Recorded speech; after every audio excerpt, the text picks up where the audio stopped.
Bismillahirrahmanirrahim. Assalamualaikum warahmatullahi wabarakatuh. Alhamdulillah, nahmaduhu wa nasta'inuhu wa nastahdihi wa nastaghfiruh wa na'udzu billahi min shururi anfusina wa min sayyiati a'malina. Man yahdihillahu fala mudilla lahu wa man yudlilhu fala hadiya lahu. Ashhadu an la ilaha illallah wahdahu la syarika lah wa ashhadu anna Muhammadan 'abduhu wa rasuluh ar-rahmatul muhdah wa ni'matul musdah.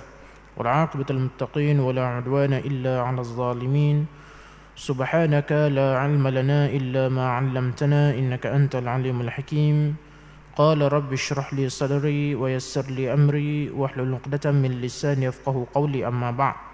Alhamdulillah, pertama-tamanya dan selama-lamanya sama-samalah kita memanjatkan setinggi-tinggi kesyukuran kepada Allah Ta'ala kerana dengan limpah kurnianya sama-sama kita pada malam yang berbahagia ini sama-sama dapat kita berkumpul untuk kita sebentar tadi tunaikan salat fardu maghrib secara berjemaah, kemudian kita meneruskan kembali perbincangan kita daripada kitab Mukasyafatul Qulub oleh Al-Imam Ghazali rahimahullahu taala,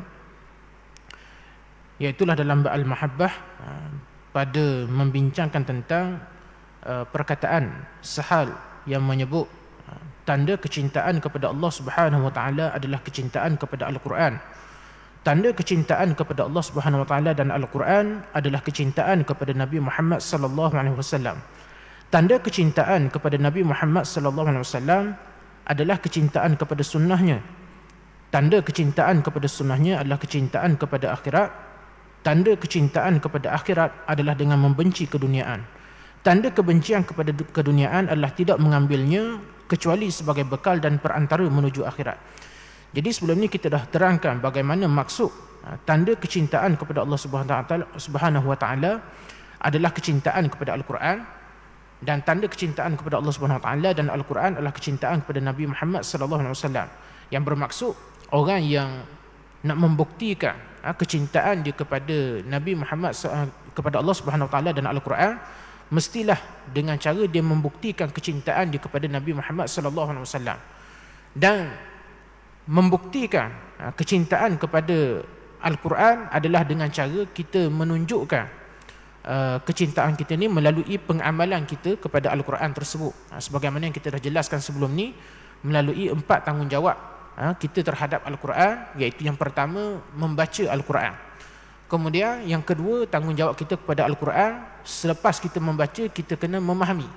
Dan selepas memahami, tanggungjawab yang ketiga adalah meneliti maksud-maksud ayat-ayat Al-Quran yang kita bacakan tersebut. Dan yang keempat, mengamalkan.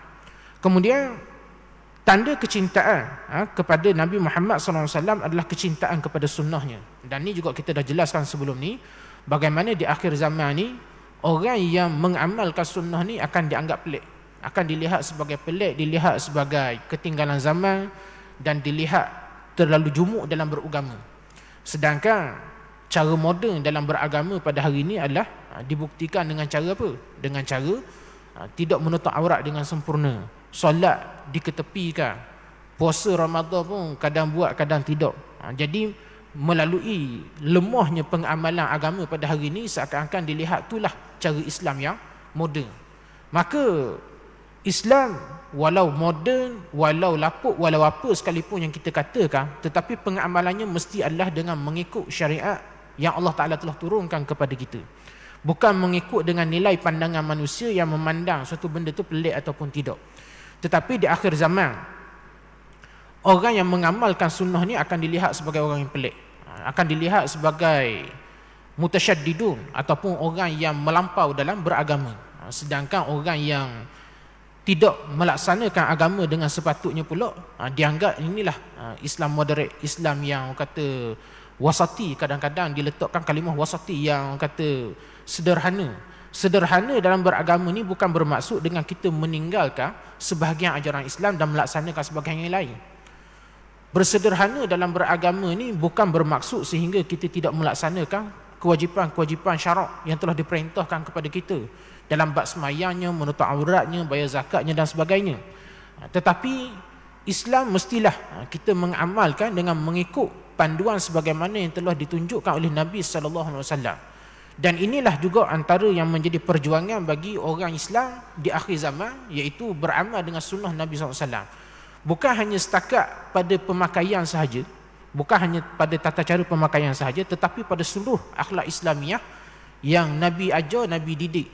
Sebab tu tuan-tuan, bila kita melihat begitu ramai para ulama yang mengarang kitab-kitab yang berkait dengan akhlak Islamiah ni, dan juga yang berkait dengan pendidikan dalam kekeluargaan, antaranya tarbiyatul aulad dan sebagainya.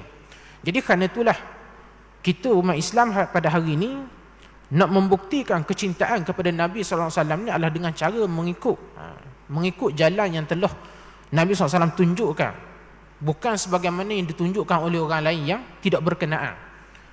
Para ulama telah menunjukkan kepada kita dengan jalan yang sangat jelas untuk kita ikut, maka tinggal kita nak ikut ataupun tidak sahaja. Kemudian tanda kecintaan kepada sunnahnya adalah kecintaan kepada akhirat. Jadi tanda kecintaan kita kepada sunnah Nabi ini pula adalah kecintaan kita kepada akhirat. Orang yang mencintai sunnah Nabi SAW, pastinya dia akan mencintai akhirat. Orang yang tak mencintai akhirat, sebenarnya orang ini tidak mencintai sunnah Nabi SAW. Kerana apa tuan-tuan? Kerana akhirat ni adalah matlamat kita orang beriman, yang merupakan satu wawasan yang lebih besar berbanding dengan wawasan-wawasan yang digagaskan oleh manusia. Apa sahaja matlamat kita dalam dunia ni, kita tidak akan dapat lari daripada akhirat. Bagaimana cara kita menjalani kehidupan kita di atas dunia ni, maka kita akan menerima balasannya, sama baik ataupun buruk di akhirat nanti. Kerana itulah kita merancang kehidupan kita ni sebenarnya adalah dengan cara kita merancang akhirat kita. Apa maksud ataupun bagaimana kita merancang akhirat? Iaitu kita merancang kita nak apa di akhirat nanti.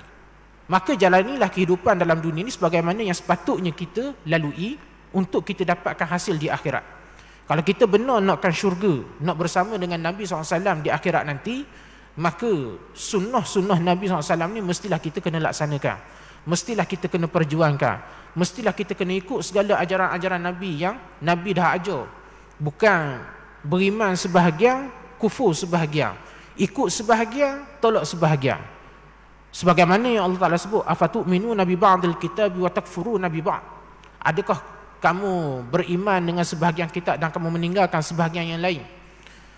Fama jazaa'u man yaf'alu zalika minkum illa khizyun fil hayatid dunya. Maka tidak adalah bahagian bagi orang yang melakukan perkara yang sedemikian melainkan kehinaan yang didapat semasa hidup dalam dunia ni. Wa yaumal qiyamati yuradduna ila asyadil azab. Dan di akhirat nanti mereka akan dikembalikan kepada sekeras-keras azab.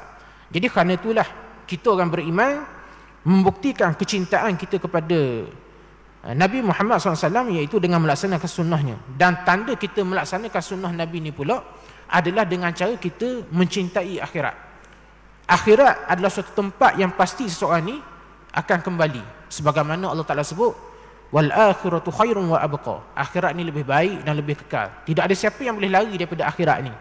Walau sekaya apa pun seorang tu hidup atas dunia ni, dia tidak akan dapat lari daripada akhirat. Maka hadapilah akhirat ni dengan cara kita membuat persiapan seawalnya di dalam dunia ni.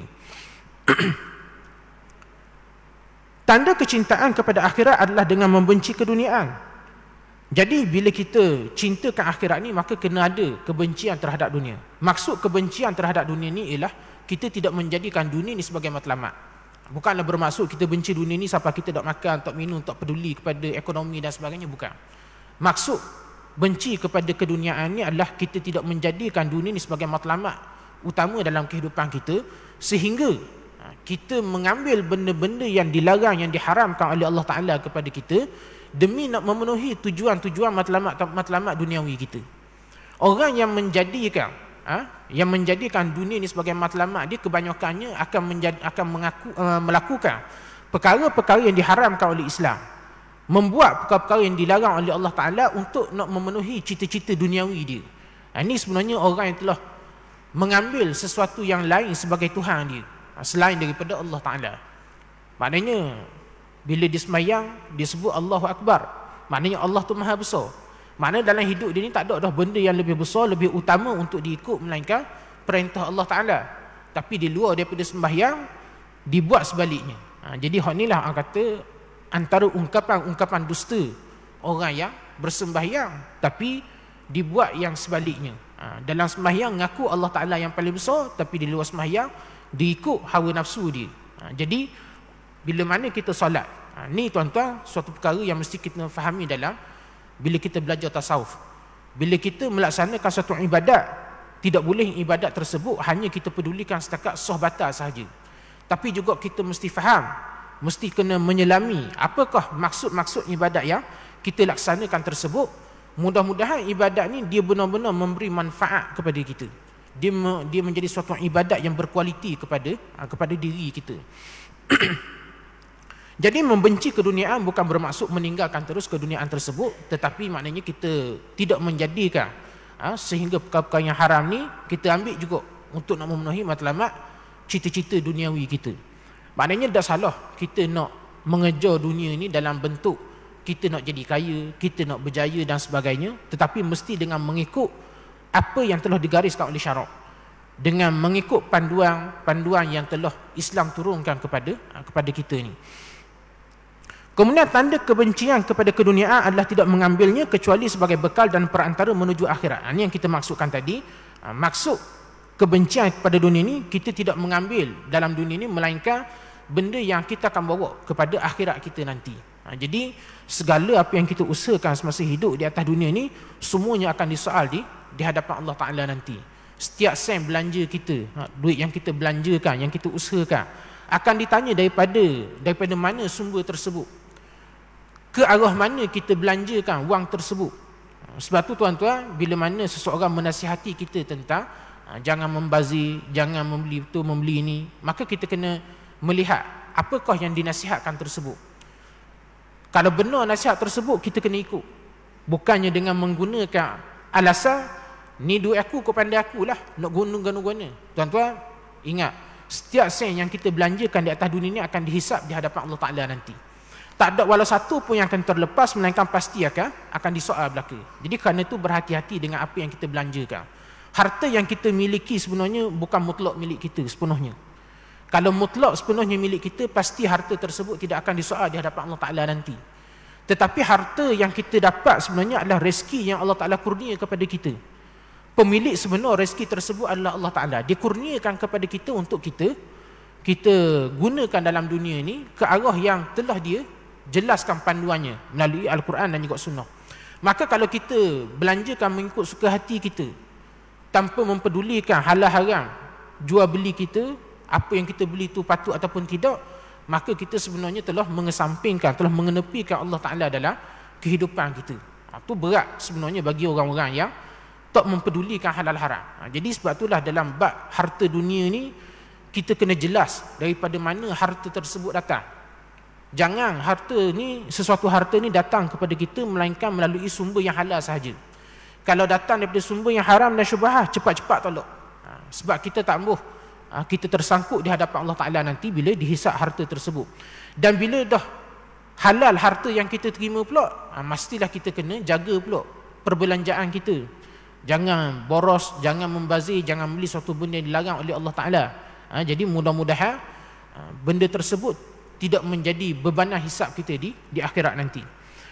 Kemudian Abul Hasan Al-Zunjani berkata, pokok ibadah itu adalah 3 anggota badan, iaitu telinga, hati dan juga lidah. Telinga untuk mengambil pelajaran, hati untuk bertafakur, sedangkan lidah untuk berkata benar, bertasbih dan berzikir. Allah Subhanahu wa taala berfirman, "Ya ayyuhallazina amanu zkurullaha zikran katsira wasabbihuhu bukratan wa asila." Wahai orang-orang yang beriman, ingatlah serta sebutlah nama Allah dengan ingatan serta sebutan yang sebanyak-banyaknya, dan bertasbihlah kamu kepadanya pada waktu pagi dan petang. Jadi dalam ayat yang disebutkan ni, Allah Ta'ala berfirman bahawa orang yang beriman ni untuk bersyukur kepada Allah, untuk menyatakan kesyukuran dia ni kepada Allah Ta'ala, maka hendaklah dia ingat serta menyebut nama Allah Ta'ala dengan sebanyak-banyaknya. Dok kira pagi, dok kira petang, dok kira malam lah. Jadi kerana tu orang beriman ni tuan-tuan, dia sentiasa akan memperuntukkan, ni orang yang benar-benar beriman. Kalau orang ni seorang ni benar iman dia kepada Allah Ta'ala, dia pasti akan memperuntukkan suatu masa dalam sehari dia untuk dia mengingati Allah Ta'ala. Kerana tu tuan-tuan, kita dididik dalam agama ni solat 5 waktu. Solat 5 waktu ni apa tujuan dia? Allah Ta'ala sebut wa aqimis salata li zikri, dan dirikanlah solat ni untuk ingat aku. Jadi orang yang memahami dengan tujuan apakah tujuan solat sebenarnya, dengan dia memahami tujuan solat dengan sebenar-benarnya, maka orang ni dia akan lebih berwaspada dengan diri dia. Sebab tu solat ni tuan-tuan antara benda yang akan memperbaiki kehidupan kita. Nak baiki kehidupan kita, pertama baiki kualiti solat kita. Kalau kita dulu mungkin dok semayang, maka semayang. Hok mana-mana kita pernah tinggal, maka qadakkan semula. Kalau kita ni orang yang dok tinggal semayang, cuma semayang tu culah sokmo, akhir waktu sokmo, kadang-kadang kena qadak, maka usahakan solat di awal waktu, ataupun solat dalam waktunya, dengan waktu yang sepatutnya. Kemudian apabila kita telah kata dapat mutamakin dengan solat kita yang wajib, kita tambah dengan yang sunat-sunat pula. Jadi ni cara sebenarnya bagaimana kita nak memperbaiki kehidupan kita. Kadang-kadang seseorang dia rungsi dengan kehidupan dia kalau dia hidup miskin. Dia hidup tak ada harta, tak ada rumah, tak ada tanah dan sebagainya. Tak ada pasangan, tak ada anak. Ni antara benda-benda yang menjadi kebimbangan manusia. Tapi dia lupa bahawa kebimbangan yang dibimbangi itu sebenarnya setakat dalam dunia ini sahaja. Tetapi sebenarnya apa yang lebih besar yang sepatutnya difikirkan adalah kebimbangan di akhirat. Iaitu kebimbangan di akhirat ni ialah di mana tempat kembali kita. Adakah kembali ke syurga Allah Ta'ala, ataupun kita ni akan kembali ke neraka Allah Ta'ala. Na'udzubillah min zalik. Jadi kerana itulah kita kena melihat kepada anggota ibadat kita ni, iaitu telinga, hati dan juga lidah kita ni. Maka gunakan telinga kita ni untuk mengambil pelajaran. Cara mengambil pelajarannya adalah dengan salah satunya kita mendengar nasihat. Sebagaimana Nabi SAW menyebut ad-dinun nasihah, agama ni merupakan nasihat. Jadi sahabat bertanya, qalu liman, sahabat bertanya kepada siapa? Lillahi wa li kitabihi wa li rasulih wa li a'immatil muslimin wa ammatihim. Nasihat ni kepada Allah. Maksud nasihat kepada Allah, nasihat seruan kepada manusia supaya beriman kepada Allah. Nasihat kepada kitab, maksudnya beriman kepada kitab, ikut segala panduan yang Allah Ta'ala turunkan dalam Al-Quran. Kemudian kepada Rasul, iaitu menasihati ataupun menyeru manusia ini supaya beriman kepada Rasul. Dan kepada a'immatil muslimin, iaitu kepada pemimpin-pemimpin kaum muslimin, wa ammatihim, dan juga masyarakat umum kaum muslimin. Ini orang-orang yang mesti kita kena sedarkan mereka supaya beriman kepada Allah, beriman kepada kitab, beriman kepada Rasul. Jadi nasihat adalah suatu benda yang menjadi kepentingan utama bagi hidup orang yang beriman, yang mengaku iman dia ini benar kepada Allah Ta'ala. Kemudian hati untuk bertafakur. Maka kita gunakan pula hati ni untuk bertafakur, iaitu berfikir. Kita gunakan untuk mengingati Allah Ta'ala, merenung alam ciptaan Allah Ta'ala. Tuan-tuan, alam yang Allah Ta'ala ciptakan kepada kita ni bukanlah dijadikan dengan sia-sia sahaja, melainkan dia akan menjadi pelajaran bagi orang yang nak mengambil pelajaran daripada alam ciptaan Allah Ta'ala ni. Baik sama ada kita melakukan kajian ke, ataupun kita melihat, cukup kita melihat tanda-tanda kebesaran Allah Ta'ala di sebalik ciptaan-ciptaan Allah Ta'ala ni. Sebab tu hati orang yang beriman ni tuan-tuan, dia akan sentiasa bergerak. Dia tak akan duduk sia-sia memikirkan benda yang sia-sia, tidak berfaedah. Memikirkan satu benda yang sia-sia dan tidak berfaedah ni bukan amalan ciri-ciri orang yang beriman. Orang yang benar keimanan dia kepada Allah Ta'ala, dia akan memperuntukkan hati dia ni untuk mendapatkan pahala daripada Allah Ta'ala. Iaitulah salah satu cara ialah dengan dia melihat, dia merenung alam ciptaan Allah Ta'ala ni. Kemudian lidah untuk berkata benar, bertasbih dan berzikir. Dia manfaatkan lidah anggota dia ni untuk berzikir. Dan sebagaimana yang Allah Ta'ala sebut, uzkurullaha zikran kasira, ingatlah Allah Ta'ala, sebutlah Allah Ta'ala ni dengan sebutan yang sebanyak-banyaknya. Cuma bagaimana yang dikatakan banyak berzikir ni, jadi hak ni yang menjadi khilaf di kalangan ulama lah. Ada ulama menyebut seorang ni dikatakan banyak berselawat, banyak berzikir. Kalau setiap selawat zikir dia tu tak kurang daripada 300 kali sehari, maka orang ni dikatakan seorang yang banyak berzikir, banyak berselawat.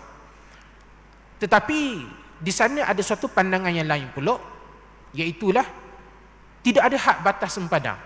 Iaitu sebanyak mana yang dia boleh buat. Mana kalau dia boleh buat 100, boleh buat tak lagi sampai 200? 200 tu yang banyak. Kalau dia boleh buat lagi sampai 300, maka 300 tu yang banyak. Kalau boleh buat sampai 500, 600 dan seterusnya, maka yang lebih banyak, hak tu lah yang paling banyak.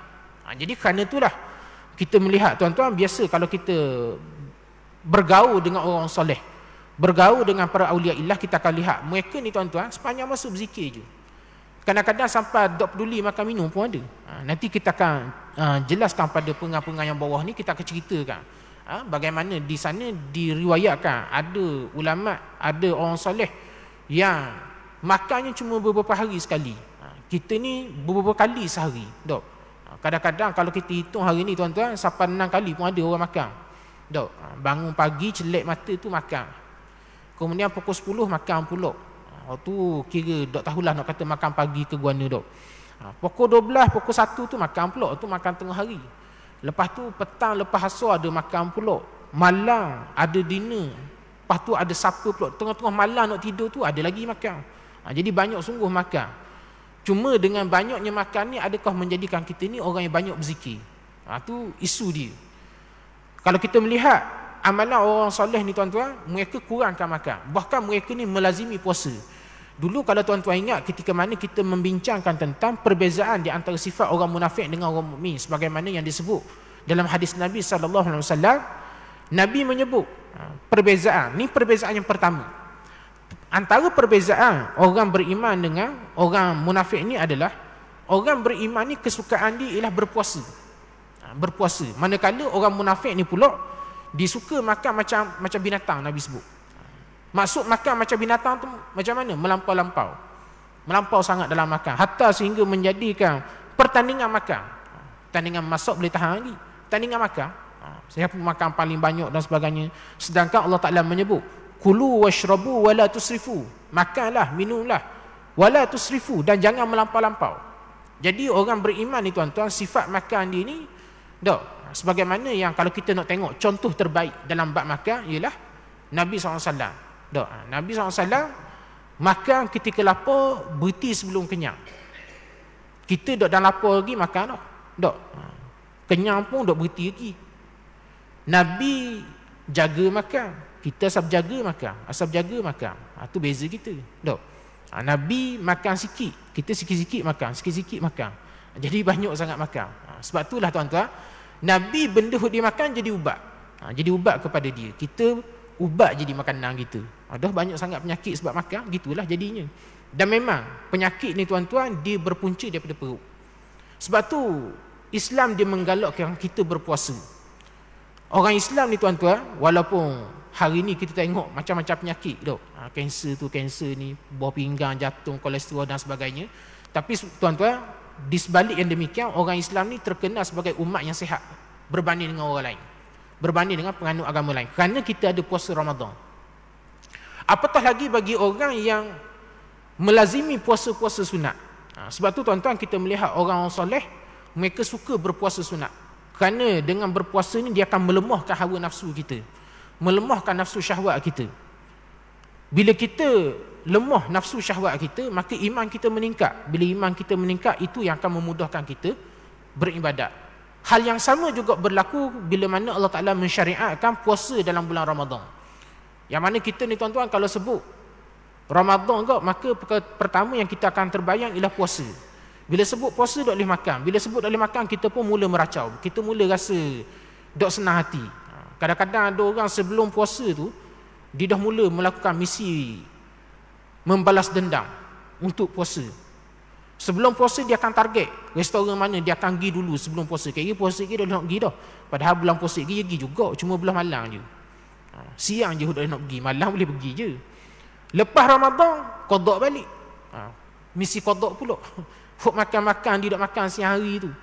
Walhal, tuan-tuan, kenapa kita melihat Allah Ta'ala mensyariatkan puasa pada bulan Ramadan? Tak boleh ke kalau bulan Ramadan ni Allah Ta'ala gandakan sahaja pahala kita tanpa perlu mensyariatkan kita puasa?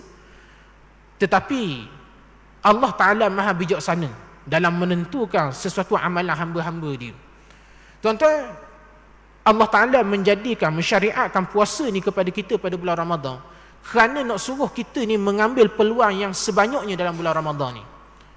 Bila nafsu syahwat kita ni dilemahkan dengan tidak makan, tidak minum, maka membolehkan kita beribadat dengan lebih banyak pada bulan Ramadan. Sebab bulan Ramadan ni Allah Ta'ala nak suruh kita ambil peluang sebanyak-banyaknya ibadat kita, pahala yang banyak. Kita kena ingat, kita ni tuan-tuan tidak sebagaimana umat-umat yang terdahulu. Umat-umat yang terdahulu umur panjang-panjang. Kita ni umur dok panjang manalah. Nak jumpa ke 100 orang tu jarang-jarang seorang jumpa. Dok. Biasanya kita ni dalam 50, 60, 70 out. Itulah kita. Tetapi tuan-tuan, walaupun umur kita ni pendek, Allah Ta'ala sediakan kepada kita banyak ruang-ruang pahala ibadat, yang mana bila kita buat, walaupun kadang-kadang amalan tu nampak ringkah, tetapi pahala dia besar, pahala dia banyak. Jadi kerana tu kita kena bijaksana dalam beramal ni. Orang soleh, kenapa mereka suka berpuasa? Kerana dengan berpuasa menjadikan mereka ni lemah nafsu syahwat, tapi kuat dalam beribadat. Kerana itulah disebut bila tibanya musim sejuk. Kalau zaman saya duduk Mesir dululah, belajar Mesir dulu, musim sejuk ni dianggap sebagai musim beribadah bagi orang soleh. Sebab apa? Kalau musim sejuk ni tuan-tuan, siang dia pendek, malam dia panjang. Siang dia pendek, malam dia panjang. Kita nak faham guna ibadat. Kalau siang pendek, malam panjang ni, siang pendek maka ringkah masa, singkat sahaja masa untuk berpuasa. Sebab tu orang-orang yang pernah rasa puasa musim sejuk lah, kalau duduk Mesir memang seronok lah. Sahur tu lewat dah, buka awal. Kadang-kadang 5 lebih sikit buka dah. Kalau musim panas, nanya sikit rasa. Sebab siang dia panjang, lebih pada 12 jam rasanya. Kalau siang dia tu, zaman saya duduk Mesir tu, puasa musim panas, terik molek rasa. Tetapi ala kulli hal, manis ibadat tu tak ada. Cumanya siang tu je lah, panjang sikit masa dia. Tetapi musim sejuk ni tuan-tuan, kalau seingat saya zaman duduk Mesir dulu, orang soleh sebut musim sejuk ni musim beribadat. Siang dia pendek untuk berpuasa, malam dia pula panjang untuk dia bertahajud. Jadi ni kelebihan lah kalau negara-negara yang ada musim sejuk ni.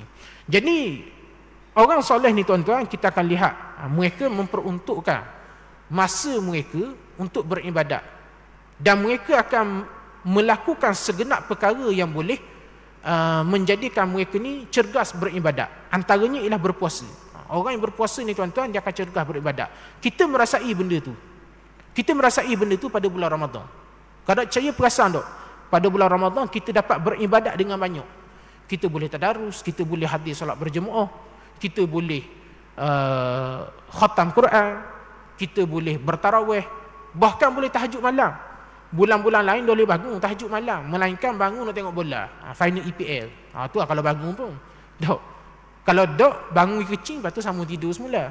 Tapi bulan Ramadan, belang-belang nak tunggu sahur, tahajud dulu sekejap.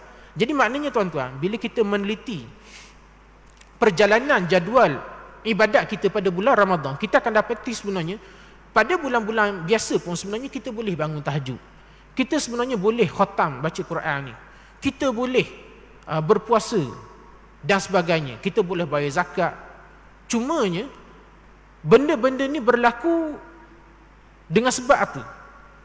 Sebab tu tuan-tuan, kalau orang yang memanfaatkan Ramadan dengan sepenuhnya, maka keluar pada Ramadan dia masih lagi mendapat kesan Ramadan tu, yang dapat dilihat melalui ibadat mereka. Kalau bulan Ramadan mereka baca Quran, luar Ramadan pun mereka masih baca Quran.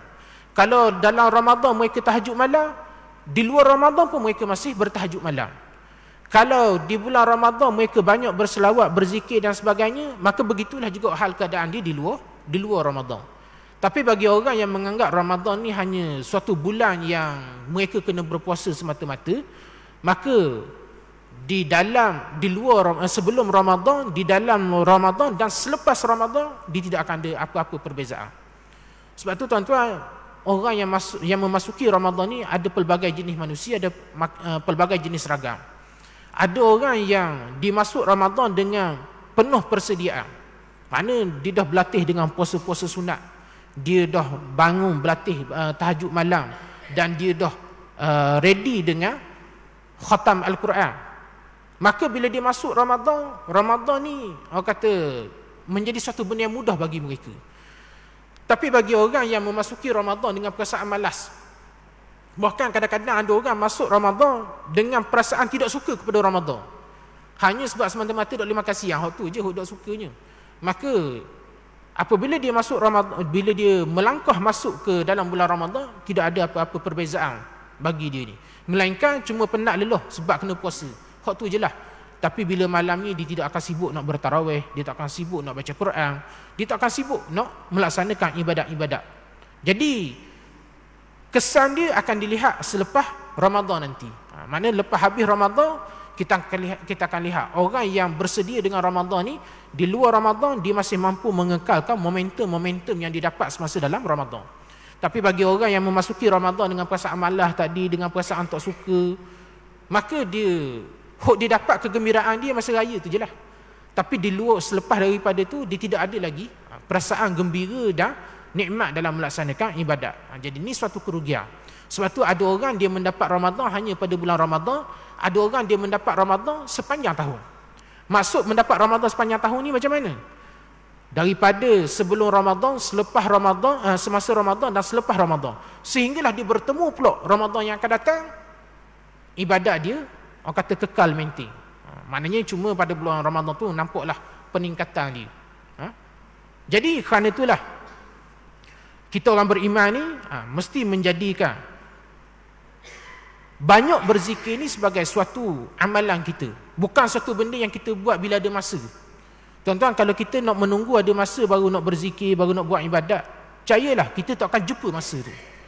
Sebab syaitan dia tidak akan biarkan kita ni mudah-mudah buat ibadat, melainkan dia akan datangkan pelbagai masalah, pelbagai hal, pelbagai kerja kepada kita, biar kita ni sibuk sepanjang masa. Tak ada masa nak pergi masjid, tak ada masa nak pergi bertarawih, tak ada masa nak pergi berzikir dan sebagainya. Tetapi bila mana kita memperuntukkan masa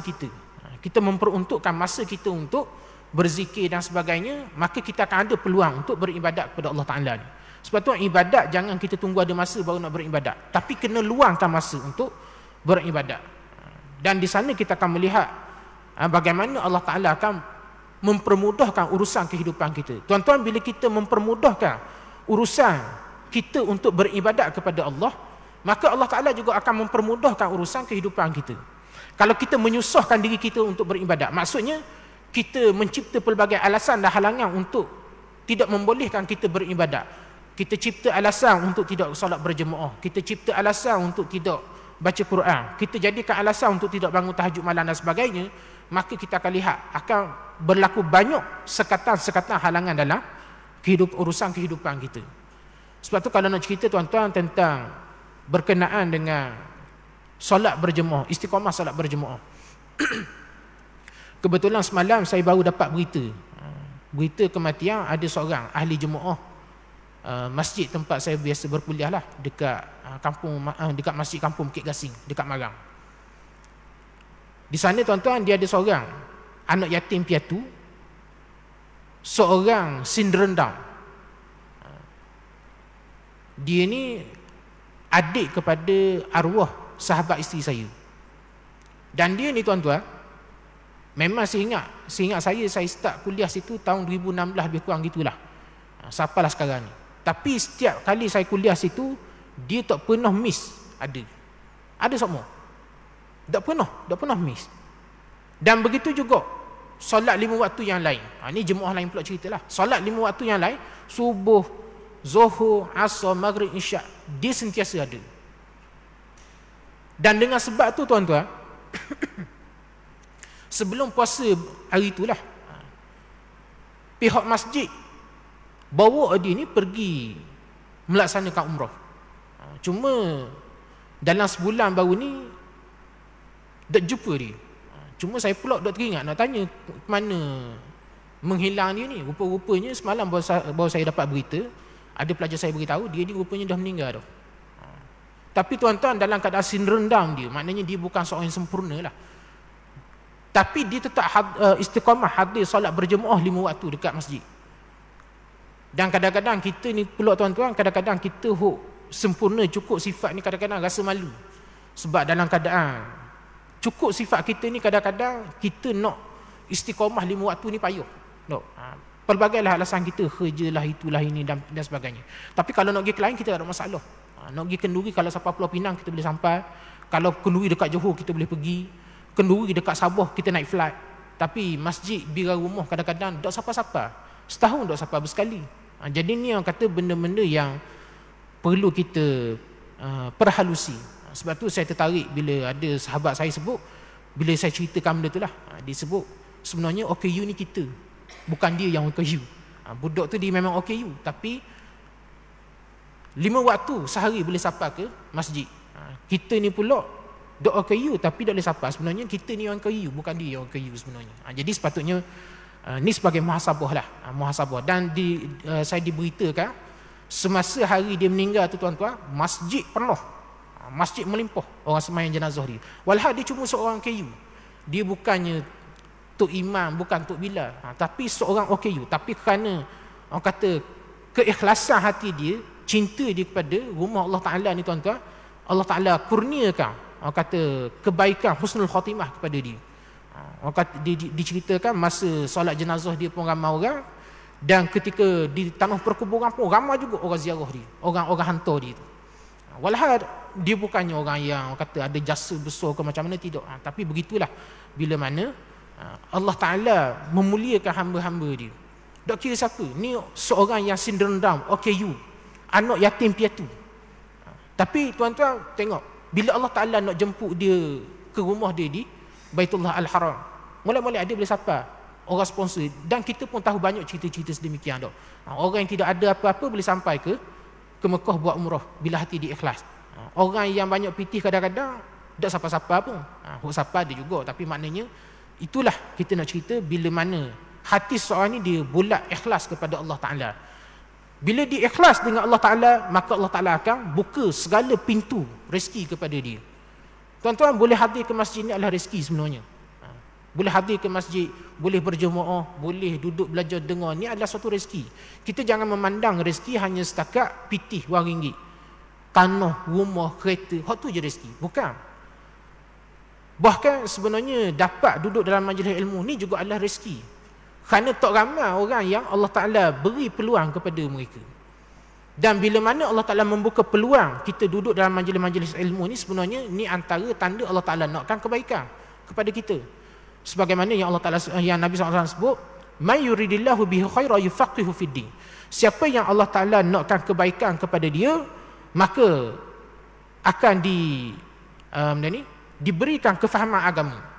Maka bagaimana pula seseorang diberikan kefahaman agama? Bukan tiba-tiba dia ni tuan-tuan terus jadi ulama, tiba-tiba terus jadi imam mazhab, bukan. Tetapi Allah Ta'ala akan mempermudahkan. Di antara tanda Allah Ta'ala nak memberi kebaikan ni, dengan memberi kefahaman agama ni, dia permudahkan kita ni tuan-tuan ke majlis-majlis ilmu. Kalau kita buka media sosial apa sekalipun, kita masih lagi orang kata terlibat dengan benda-benda yang mendatangkan ilmu kepada kita, bukan benda-benda yang mensia-siakan masa dan usia kita. Jadi kerana itulah kita hidup di atas muka bumi Allah Ta'ala ni mesti dengan mengikut segala panduan syariat yang telah Allah Ta'ala turunkan kepada kita.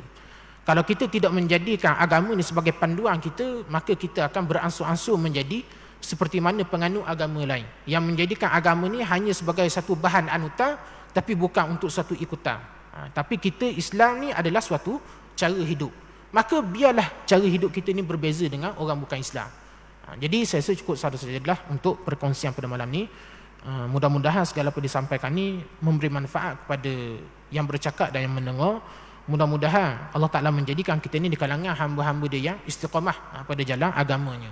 Jadi mudah-mudahan segala apa disampaikan sama-sama dapat kita ambil manfaat dan kita amalkan. Segala apa yang baik datang daripada Allah Ta'ala, yang tersilap dan terkurang itu datang daripada kesilapan dan kelemahan di saya sendirilah. Aqulu qawli hadza wa astaghfirullah allazi li wa lakum. Wassalamualaikum warahmatullahi wabarakatuh. Rabbana atina fid dunya hasanah wa fil akhirati hasanatan wa qina azabannar. Wa sallallahu ala sayyidina Muhammad wa ala alihi wasallam. Walhamdulillahi rabbil alamin.